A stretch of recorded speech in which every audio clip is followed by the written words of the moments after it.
It's the racing event that stops the world in its tracks. 600 million people watch live on television. 40 horses and jockeys line up to race across the famous fences, including Becher's Brook, Canal Turn, Valentine's and the very famous Cher. In this special Grand National edition of In the Zone, we're going to be finding out the history of the great race, plus meeting Joe Nordoff from Timeform and Betfair and Ron Robinson from PostRacing.net to discuss the big race. Stay tuned.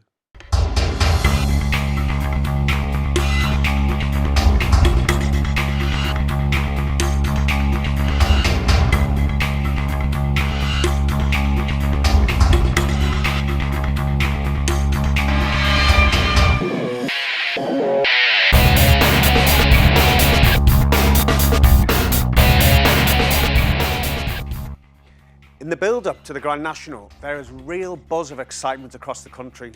The 4.5-mile contest is the toughest in the world. It is sure to be a spectacular display of sporting endeavour as the world's best runners and riders convene for one of the most challenging and thrilling events in the sporting calendar.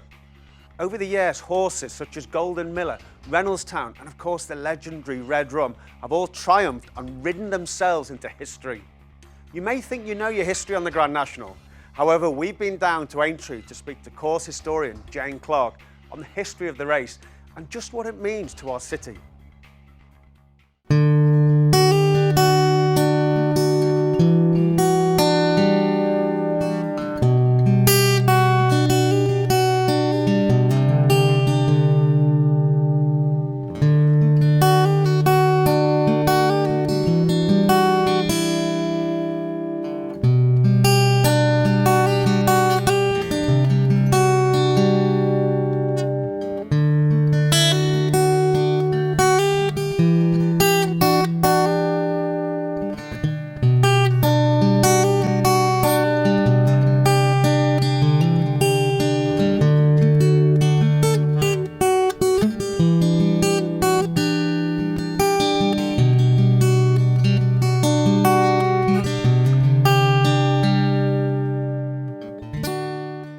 I'm Jane Clark and I'm the historian stroke curator at Aintree.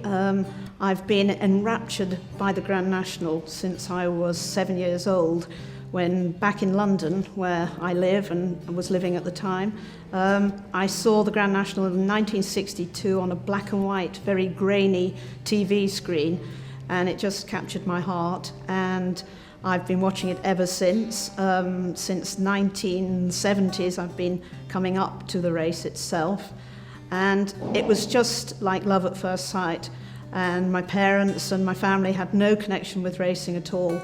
They couldn't understand why this child kept tipping up the sofa every Grand National day and pretending it was a horse and putting a pretend saddle and homemade stirrups on it and riding all the Aintree fences while she watched it on this black and white TV.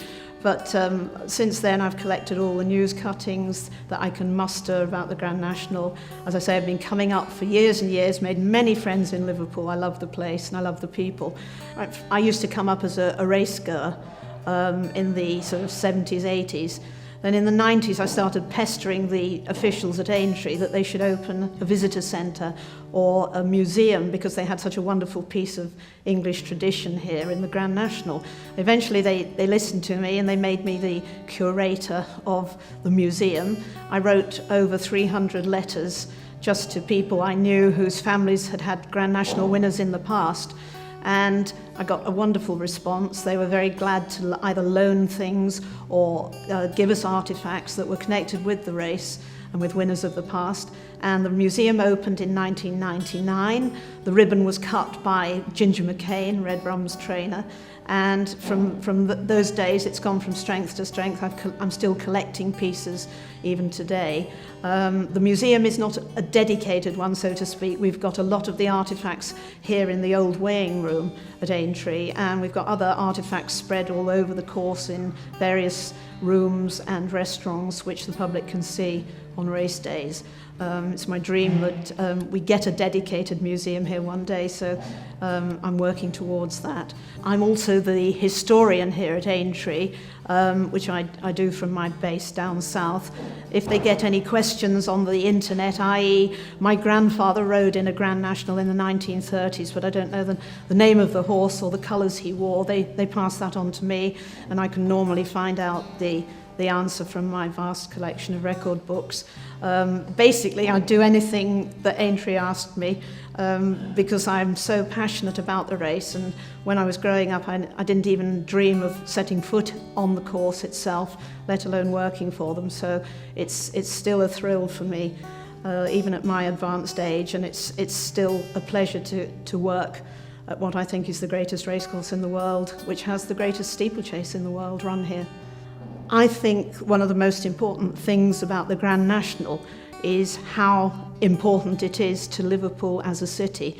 It's thought of as Liverpool's race, and the people in Liverpool are justly proud of this wonderful tradition, which has been going on since 1839.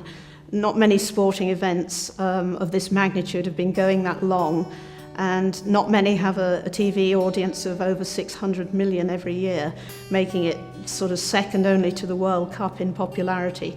It is a wonderful piece, as I say, of English tradition, of English sporting heritage, something we need to preserve, and it has a unique character. Probably the best thing about it from my point of view, it's its unpredictability. You can never say who's going to win the Grand National. However much you study the form, however much you know about racing, there's always a surprise, there's always a fairy tale connected with the Grand National. You've got to only look at the history and see it's littered with fairy tales like Red Rum, Foinaven, Aldernete. There have been triumphs and disasters. It always wins through, if you like, the Grand National. It's rather like life. I think it has its triumphs, its tragedies, its wonderful happiness and the disappointment of the losers. But everything comes out in the end right, and I think it's very emotional as well. Well, it's always been recognised that the first Grand National run at Aintree was in 1839, and that's probably because it had a horse with a wonderfully prophetic name who won it, and that was Lottery. You couldn't get anything better, could you? Because it's the biggest game of chance in the whole of sport. But there are people, historians, who've done a lot of research into this, and they say that the first Grand National was perhaps run at Aintree in 1836. Well, we're standing in the wonderful atmosphere of the old weighing room, which today is part of our museum, and it's known as the Winner's Bar. You can also get a drink here on race days. Now, it's still got that wonderful atmosphere that must have prevailed for hundreds of years when the jockeys changed here before they went out to tackle those 30 formidable fences of the Grand National course. You can still feel, some people tell me, the hairs on the back of your neck standing up when you come into this room, and I absolutely agree with them. Right, we're at another interesting peg now. That was where Bob Champion got his clothes on, ready to go and ride Aldernete in the 1981 Grand National. Now that is one of the most romantic fairy tales that you can get, because 18 months before, the horse was a wreck. In fact, they thought they were going to have to put him down because he'd got such a bad leg injury. Bob Champion, on the other hand, had just discovered that he'd got testicular cancer, and his future looked very bleak indeed. But as all Grand National stories go, they both overcame the adversity and came back to a storming win in 1981, which really pulled at the heartstrings. And they even made a film afterwards called Champions. And you can see here some shots from that film, which starred John Hurt. And they filmed it all here at Aintree. And they used the very evocative music from that film to start BBC's coverage of the race for many, many years. It always sends tingles up your spine when you hear that theme.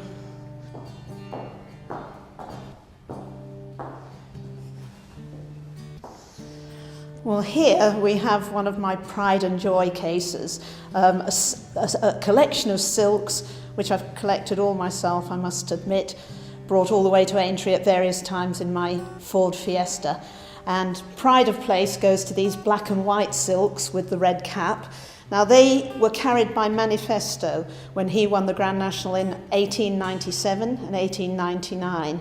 He was like the Red Rum of those years because he actually made 8 appearances in the Grand National at Aintree, so was quite a hero and quite an Aintree specialist.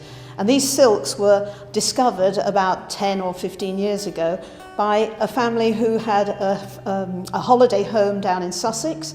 They found these silks in the loft with a huge, beautiful silver cup, and that had been won by Manifesto, and the silks were in perfect, pristine condition. They're handmade, hand-sewn, nothing wrong with them at all. They've come to Aintree. Again, the family thought that's where they belonged, and it was a real find. I was thrilled to discover those. We're standing now at the final resting place of Aintree's greatest hero, Red Rum. This is his grave, just adjacent to the winning post here at Aintree, and he's even buried with his head facing the winning post. In 1973, the Tophams, who'd run Aintree for many years, gave it up, and the course was in danger of being sold as property development. The whole future of the place was in doubt. Crowds stayed away, it was very down at heel, and there was just no interest in the Grand National. Every year we were told this would probably be the last race. In 1973, this local horse came up and he suddenly sped past the tiring Crisp on the run-in 1973 under Brian Fletcher and won the Grand National. That was pretty good, but better was to come the next year when again, ridden by Brian Fletcher, Red Rum won again, 2 years running. Could he do it 3 times, they said. Well, he almost did it in 1975. He was second, just beaten by Lescargo, and the following year, 1976, just beaten by Lescargo. But there was still life in him, and in 1977, his famous victory under Tommy Stack was a record breaker in every sense. 3 wins, 2 seconds in 5 runs in the Grand National, a record that will never ever be beaten, I'm sure.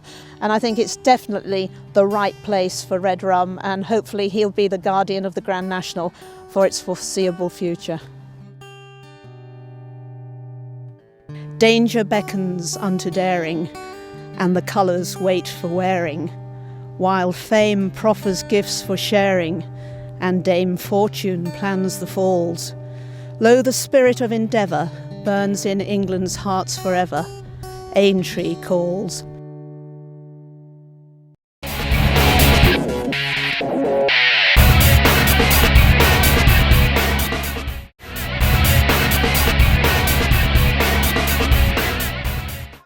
So who will win the 2015 Grand National? It's the question we're all asking, and without the aid of a time machine, we're all forced to study the form, statistics and trends to help us find the winner of the race. However, to make all that easier for you, our racing correspondent Will Rooney was joined in our studio by Joe Nordoff from Timeform and Betfair and Ron Robinson from postracing.net to filter through the runners and riders. Joe, Ron, welcome to the Grand National special on In The Zone. First, we're going to talk about Shut the Front Door, AP McCoy's last Grand National. Joe, has it got a chance, or is it going to be going off at too short for price? Well, I think he's got an outstanding chance of winning. I think John Joe O'Neill's obviously kept the horse really fresh for this race. He's had it in mind for a long time, probably since they won the Irish Grand National last year. Is he going to be too short was the main question. I think that is the $1 million question, and I think he is likely to be too short on the day. For all, he's got an outstanding chance. Ron, what price do you think Shut the Front Door might go off at? I can see it going around about 7-2. Be one of the shortest priced favourites for many a year. Once the housewives get stuck in on Saturday morning, I think the 7-1 that's around about at the moment, that'll be long gone. If you fancy it, I'd get back, getting on now. Yeah, of course, AP, he has got a bit of a headache still because the Gordon Elliott train Cause of Cause is owned by JP McManus, of course, won very well at Cheltenham. Ron, would you back Cause of Cause? No, I wouldn't. The main reason I'd not be on that horse is because it's a 7-year-old. And the last 7-year-old to win the Grand National was a horse called Bogscar in 1940. So history's not exactly on the side of a 7-year-old. I think also what you'll find is that was ridden by what was basically a professional in an amateur riders race. Jamie Codd's just different class. I think AP's on the right horse. Yeah. We'll move on to last year's winner in the race, Pinot de Rey.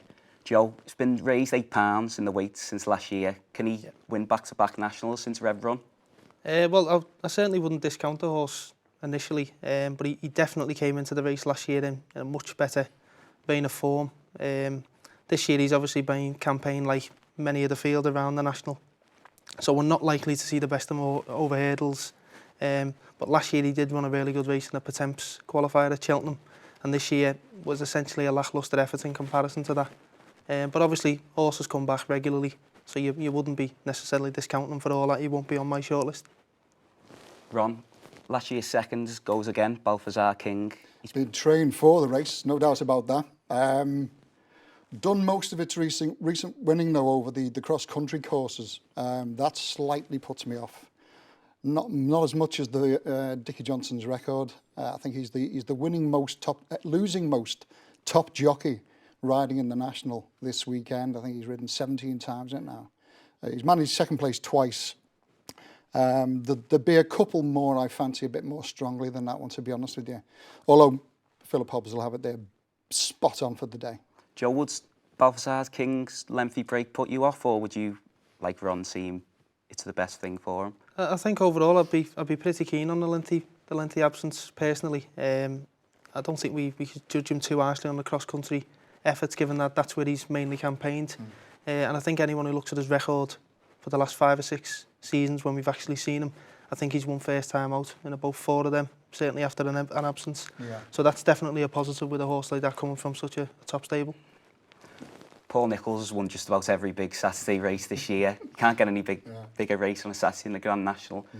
Ron, who do you think's his best chance? Oh, without a doubt, it's Rocky Creek. Again, you've got Union East, who is a 7-year-old, and you've got the same problem that I've got with Cause of Causes, going back to Bogscar in 1940. I just think it's probably a year or possibly 2 years too soon for Union East. I think Rocky Creek will have been campaigned for the race. Last year I had him down as potentially a Gold Cup horse, and I think this season he's been trained with a Grand National in mind. Ran an absolute cracker last year.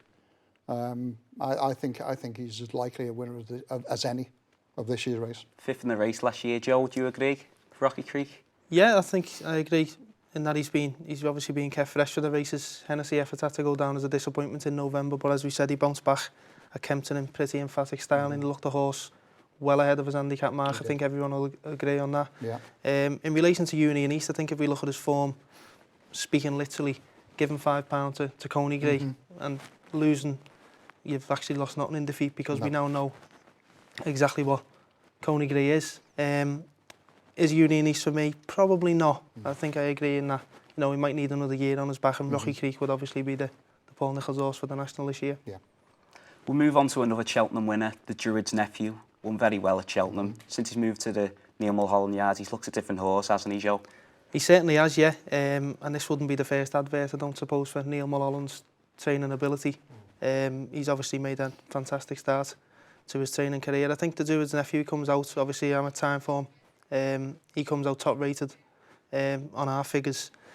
As I say, he's won that race at Cheltenham, which has got to go down as probably one of the strongest pieces of handicap form in March. Is he well handicapped? I think he's undoubtedly well handicapped. The longer distance promises to suit. He's obviously, I think he's got the services of Aidan Coleman already booked. And on that basis, he's another one that certainly can't be discounted. The thing that puts me off him, there's 2 things that put me off him. If you look at every time he's won a race, he needs a break before he'll come back and produce that form again. I don't think the break between Cheltenham and Aintree will be enough for him. Another thing that's dead against him is the fact that he's gone and won a race at Cheltenham. You have to go back to Seagram in 91 to find the horse that won at Cheltenham, then followed up at Aintree. And before that, you'd have to go back to 1961. So I work a lot with stats. History means a lot to me when it comes to placing a bet, and I couldn't back him because of that. He was actually my banker bet at Cheltenham this year, but he'd be a lay this year for me. Lay for you. We'll move on to Many Clouds, this year's Hennessy winner. One of the leading 3-mile chasers, but Ron, is he too high in the weights, do you think? I don't think it's as much a case of that as he must have had a hell of a hard race in that race at Cheltenham. you've got to go back to Rough Quest to find a horse that ran in the Gold Cup and then went on to win a Grand National. I think the horse is probably over the top for the season. I think he's there more because the owner would like him there rather than the trainer. And like the Druid's nephew, he'd be a lay for me. We'll move on to Willie Mullins. He's had a fantastic year, but he's got a pretty weak Arsenal coming over for the Grand National, hasn't he, Joe? He has, yeah. And again, I think in relation to, we're obviously talking now about Ballycasey, who's obviously, he's disappointed, hasn't he? I think when I listened to Ruby Walsh at Cheltenham, prior to that, they asked him if they were going to ride him any differently on that occasion. Ruby Walsh said, no, I'm going to ride him like a Grade 1 horse because we're in a Grade 1 race, which I think he's absolutely spot on about. Yep. But there's definitely stamina concerns arriving ahead of the National. And on that basis, he's another one that wouldn't be on my shortlist for all. An operation like Willie Mullins and Ruby Walsh cannot be discounted. The thing about that operation is that if you look at the wins with handicappers away from Cheltenham, their last winner of a handicap away from Cheltenham was Hedgeflinter in the Grand National. Whenever he sends a handicapper over, you can lay it to bits. I remember an interview with the owner on television before Cheltenham, and he was saying then that they were very disappointed in how Ballycasey progressed or hadn't progressed. I don't think they'd be coming over with any optimism. Right, gentlemen, final tips. Have we got anything else we fancy that we haven't mentioned, or are you keen on the ones we've discussed today? Well, I think we arguably deserve to mention Godsme Judge. Briefly, he's obviously had a disappointing season. His effort over hurdles at Bangor last time was distinctly lacklustre. But he's another horse which has had his whole season and campaign geared around a tilt at the Grand National. And he was pulled up twice before he competed really well and was placed in the Scottish National last year. The better ground's going to help him. He's a bold, prominent racer, which is always going to be necessary in the Grand National. And quickly, I think another one that deserves a mention is Spring Heeled. He was runner-up in the Munster National early on last season behind Double Seven, who obviously done that form no harm by being placed in the National behind Pinot de Rey. He's another horse that promises to be suited by the better ground. Jim Colotti's overall record isn't the most inspiring at the moment, but I can certainly see him performing much better on the day. Ron, quick final tip. Sol, definitely an each-way bet. Moved to the Pipe Yard from Joe Hughes. Ran 7th in Aurora's Encore's Grand National in 2013. Ran a cracker at Aintree again last year in the shorter race. Got hampered at the Canal Turn. Made steady ground up. Did well to finish where he finished. He'll have been laid out for this race by David Pipe. Yesterday, sneaked in at the bottom of the weights. I think around 20 to 1. He's a cracking each-way bet. So your best bet. Joe? Yeah, I'd have to say Spring Heeled. I'm really keen on Spring Heeled. Thanks very much for that, Cheltenham. Pleasure. Cheers. I hope you've enjoyed this special edition of In the Zone. And don't forget, place your bets for the big race. Until next time, stay in the zone.